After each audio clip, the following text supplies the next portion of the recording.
Люцерн – это сердце Швейцарии.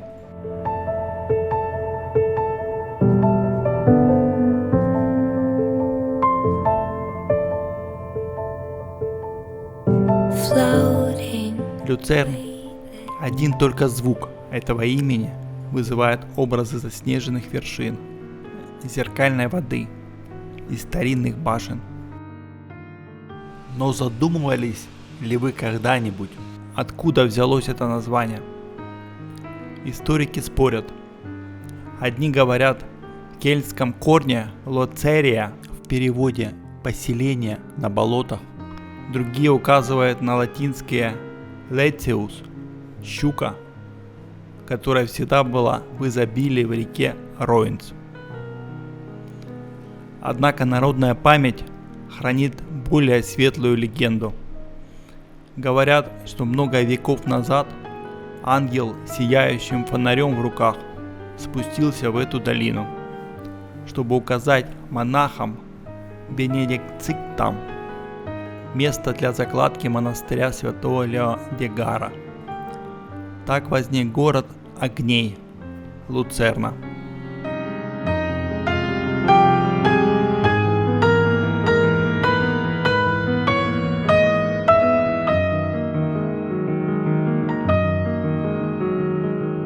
С момента основания в VIII веке Люцерн рос как важный торговый пост. Но истинное его величие началось в 1332 году. Именно тогда Люцерн стал первым крупным городом, который осмелился присоединиться к Вечному Союзу лесных кантонов Ури, Швица и Унтервальдена. Это решение заложило фундамент той Швейцарии, которую мы знаем сегодня, страны свободы, нейтралитета и невероятного мастерства. Перед нами Кепельбрюке, часовенный мост. Это не просто переправа через реку Ройс, это старейший крытый деревянный мост в Европе, построенный около 1365 года. Его длина сегодня чуть более 200 метров, но когда-то он был длиннее, защищая город от атак со стороны озера. Поднимите глаза. В стропила крыши вы увидите уникальный цикл треугольных картин 17 века. Из 158 оригинальных полотен сегодня мы можем увидеть лишь малую часть. В ночь на 18 августа 1993 года город содрогнулся от страшной вести. Кепельбрюке горит.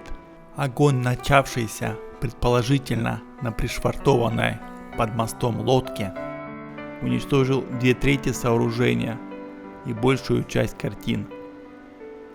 То, что мы видим сегодня, это чудо реставрации, завершенное всего за 8 месяцев. Среди сохранившихся картин обратите внимание на первую «Великан и Райдера». Она изображает кости мифического гиганта, найденные в 1577 году, которые, как позже выяснилось, принадлежали мамонту. Каждая панель была оплачена богатыми семьями города, чьи гербы до сих пор украшают нижние углы картин. Рядом стоит водяная башня Вассертурм. Она старше самого моста на 30 лет. За 7 веков эта 34-метровая громадина видела все. Она была сокровищницей, городским архивом и даже тюрьмой с камерой пыток. Сегодня в ней гнездится колония альпийских стрижей, принося тепло на берега Ройнса. Спустимся чуть ниже по течению к мосту Шпройер-Брюке или Мельничному мосту. Его название звучит прозаично. Спрео означает мякина. В середине века это было единственное место, где мельникам разрешалось сбрасывать отходы зерна в реку. Но под этой скромной крышей скрывается один из самых философских арт-объектов Европы. В 1625-1635 годах художник Каспар Меклингер создал здесь цикл из 67 картин под общим названием «Пляска смерти». В те времена, когда чума и войны были постоянными спутниками жизни, эти полотна служили суровым напоминанием.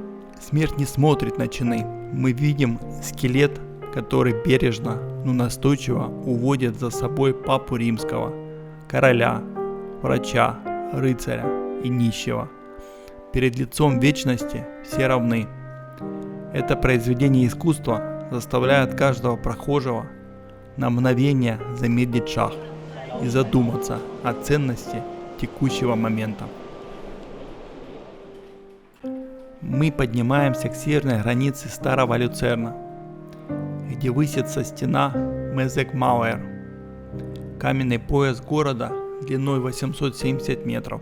Построенная в конце XIV века, она до сих пор сохранила 9 своих башен. Каждая из них – это отдельный характер. Самая высокая – Люгислайд, это означает «смотри на землю», была главным наблюдательным пунктом. Но наше внимание приковано к башне Цит, часовой башне. Она была возведена в 1442 году, чтобы моряки на озере могли видеть время. Фасад башни украшен великолепной фреской с 2 дикими гигантами, держащими циферблат. Внутри работают старейшие городские часы, созданные в 1535 году Гансом Лютерером.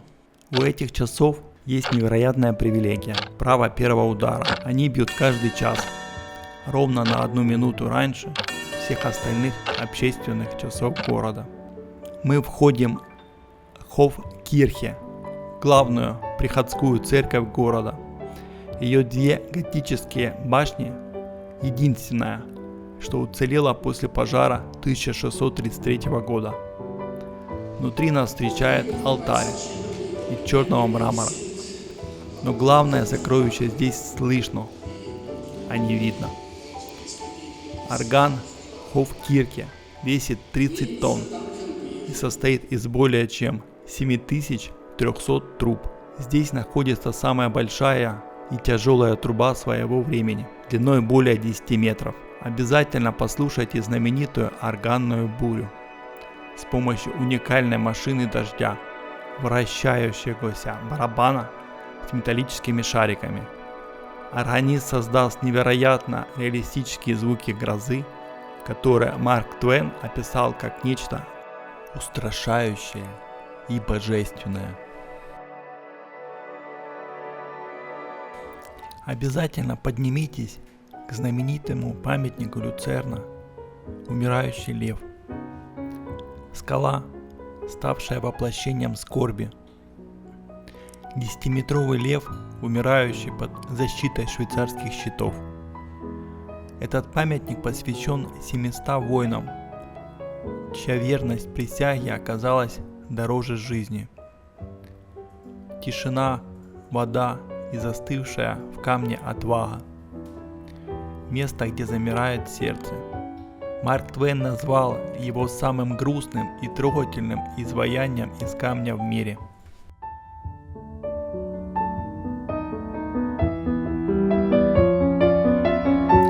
Пора покинуть городские улицы и выйти на воду. Наше судно держит курс на Бюргеншток. Этот курорт, основанный в 1873 году, стал легендой еще при жизни. В 1950-х годах здесь была концентрация голливудских звезд, больше, чем на бульваре Сансет. Маленькая белая часовня в 1954 году Одри Хепберн вышла замуж за Мела Фаррера. Софи Лорен жила здесь в собственной вилле 13 лет, а Шон Коннери оттачивал свой удар в гольф во время перерывов в съемках Гольдфингера. Но главная звезда инженерии здесь лифт Хаммершвальд. Построенный в 1905 году, он до сих пор остается самым высоким открытым лифтом в Европе. Всего за 50 секунд стеклянная кабина взлетает на 153 метра над бездной. Когда вы стоите на вершине Хаммершвальд на высоте 1132 метра, мир кажется бесконечным, а вид на озеро и Альпы самым совершенным произведением искусства в мире. Вы слышите этот низкий гудок. Это голос штат Люцерн, флагмана парового флота озера. Люцерн уникален тем, что сохранил 5 действующих колесных пароходов эпохи Белле эпохи. Это суда, настоящие памятники техники. Посмотрите на пароход Ури, спущенный на воду в 1901 году. Американское общество инженеров признало его паровую машину шедевром мирового значения. А пароход Унтервальден – это инженерный трансформер. Чтобы пройти под низким мостом Аксенбрюке, его дымовая труба и мачты складываются с помощью гидравлики прямо на ходу. В 1980 году на борту штат Люцерн принимали королеву Елизавету II. Салон, где она обедала, теперь официально называется Салон Королевы. Путешествие на таком корабле – это не просто круиз, это возвращение в золотой век путешествий. Люцерн окружен великанами. Гора Пилатус манит своей мистической историей. Говорят, в ее пещерах до сих пор живут драконы с целительной кровью. А в горном озере покоится душа Понтия Пилата. Чтобы добраться до вершины, мы воспользуемся самой крутой зубчатой железной дорогой в мире. Уклон 48% кажется невозможным, но система Эдуарда Лохера 1889 года безупречно работает уже второе столетие. Напротив Пилатуса возвышается гора Риги, королева гор. Именно здесь в 1871 году была запущена первая в Европе горная железная дорога. Марк Твен, путешествуя по этим местам, 3 дня пытался увидеть здесь рассвет, но каждый раз просыпался слишком поздно или смотрел не в ту сторону. Жизнь на Риге состоит из надежды на рассвет и разочарования в нем, шутил великий писатель. А на Штансерхорне вы можете почувствовать ветер Альп на открытой палубе первой в мире канатки кабриолета. Это место, где природа встречается с человеческим гением. Подъем сюда включает поездку на открытом деревянном фуникулере 1893 года.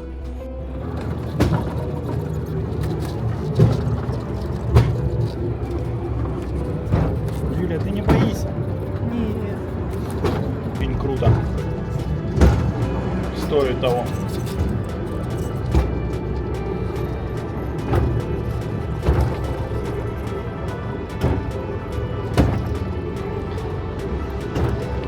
И пересадку на единственную в мире канатную дорогу Кабрио с открытым верхним этажом, запущенную в 2012 году.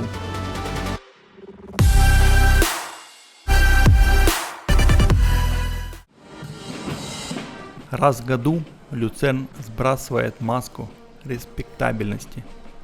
В феврале наступает 5-й сезон карнавал Фастнахт. В 5 утра над озером раздается большой взрыв, и тысячи людей в фантастических масках заполняют улицы.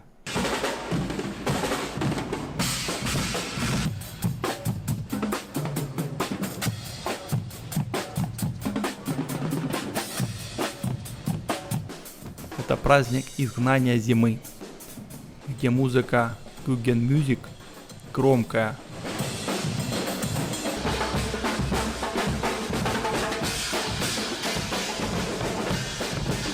намеренно фальшивая и невероятно энергичная, заставляет танцевать даже камни старых зданий.